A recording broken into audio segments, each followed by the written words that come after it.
Okay, please remain standing for singing.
It's Tuesday, January 24th, and it is okay, I didn't write it down, but it is a D-Day on your schedule. Today's quote is from Judith Butler. We lose ourselves in what we read, only to return to ourselves, transformed and part of a more expansive world. Today for lunch is chicken souvlaki salad, and now we have a senior presentation by Cleo Granville.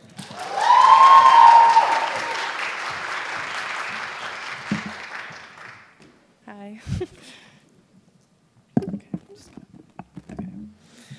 I struggle with time. In middle school, I came across this book called 11 Birthdays. If you haven't read it, you aren't missing much. The plot is essentially a ripoff of Groundhog Day. A girl wakes up on her 11th birthday and keeps repeating it over and over again. She is stuck in a loop, unable to get out of it. After reading that book, I latched onto the idea of repeating days. The endless possibilities of a day stuck with me. I kept asking myself, is living the perfect day possible? What if I'd answered that question right? What if I'd partnered with someone else to do a math project? What if I'd asked that older woman if she needed help with her garbage instead of letting embarrassment talk me out of it? I became obsessed with the possibility of going to bed one night and waking up on the same day I had fallen asleep to. I wanted the knowledge of everything in a day before I even started it so I could make it perfect. And honestly, it had embedded itself in my brain until I experienced these 2 days. The first was in my 11-year-old brain, the epitome of a terrible, horrible, no good, very bad day. It was one of those days where I got out of the car and immediately stepped in the biggest puddle of gunky mud and sludgy water I had ever seen. That made me get mud all over my new pants and soak my beloved Converse. And then first period, I showed up to a pop quiz in math, which I absolutely bombed. Second period, a girl in my gym class accidentally sprayed me in the face with so much flowery perfume that people in the hallway literally stopped to publicly comment on the smell. And once I got to my French class, my teacher walked over to give me an assignment, made the kind of face you make when you eat an extreme sour warhead, because the smell was so strong.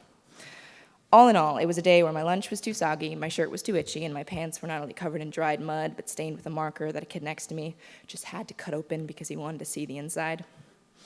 It was a pretty bad day. One of those days where I surely must have wanted nothing more than to redo it, to save myself the embarrassment, right?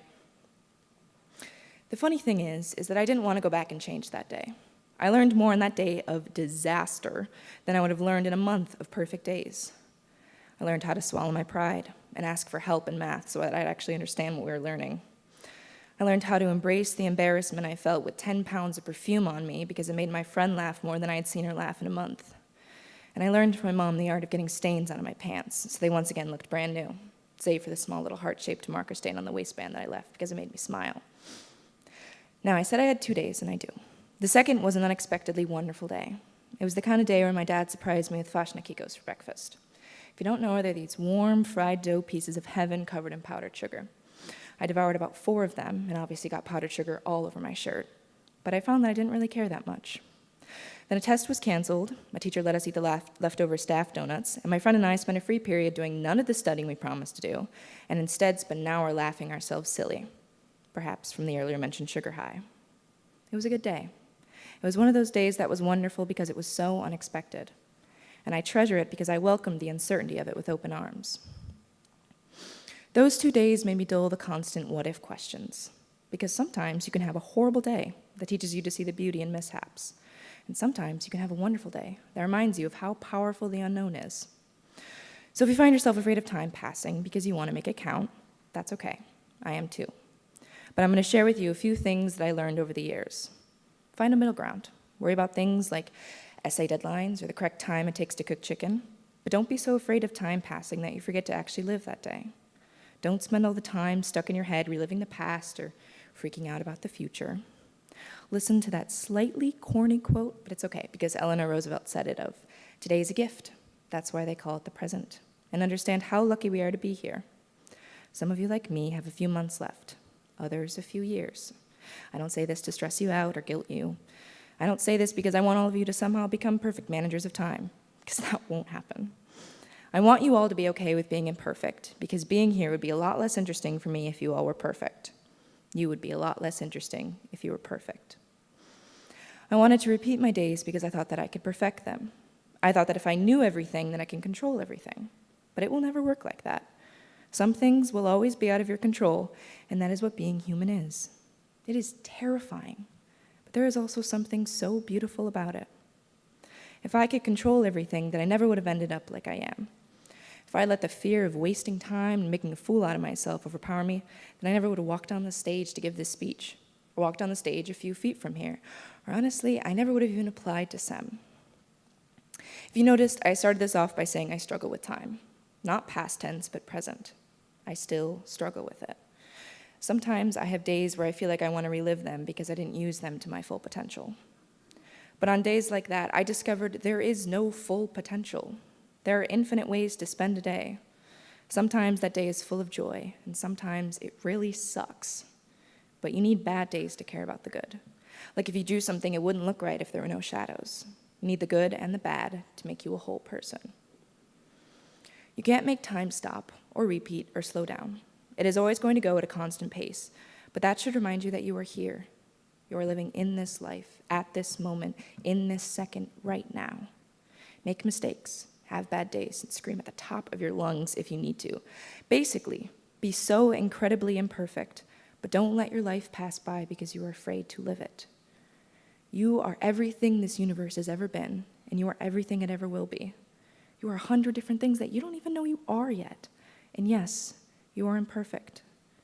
Don't stay in survival mode because you think that's all to life there is. Life is beautiful, and you do have the time. And while you sit here, know that there are 200 other people in this room who are doing exactly what you are doing, living imperfectly. Thank you.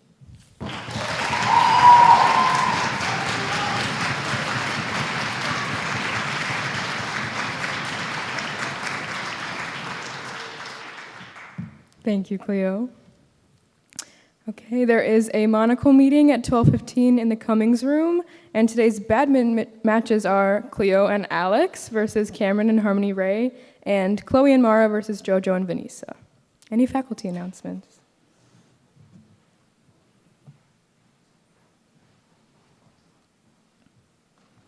I'm going to remind you today, and I'll remind you one more time on Friday. Joy Harjo coming to Canisius College on April 18th. If you want to come, Canisius will buy a book for you. All you need to do is sign up on the portal. Free book, and we're willing to drive you to the event if you can get here and drive you back. There's actually like a reception afterwards where you can get your book signed.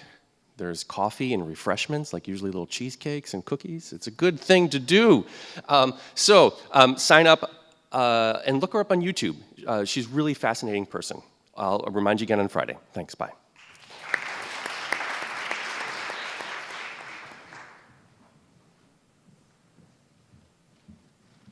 Good morning, everyone. I just wanted to give a shout out to 3 students who participated in the ECMEA Solo Festival that happened this past weekend.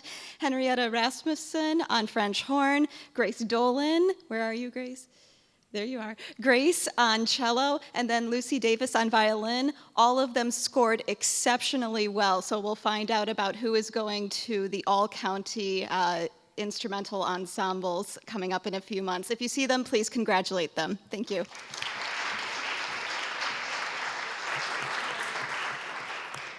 Congratulations. Any student announcements? Hi, we have the winner of the pull tabs. Okay, so the winner for the pull tabs is the seniors. So there's going to be a pizza lunch on Friday in the Colby room, and we're still collecting pull tabs for the rest of the year, so remember to bring those in. Yeah, and there'll be another pizza party in May, so keep bringing them in. Thank you.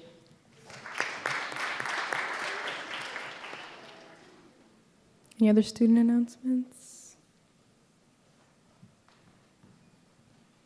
So, basketball won their game yesterday. The score was 24 to I think it was 16. Yeah, it was 24 to 16. And if you see anybody on the basketball team, make sure to congratulate them. Any other announcements? Okay, everybody have a great day and get to class.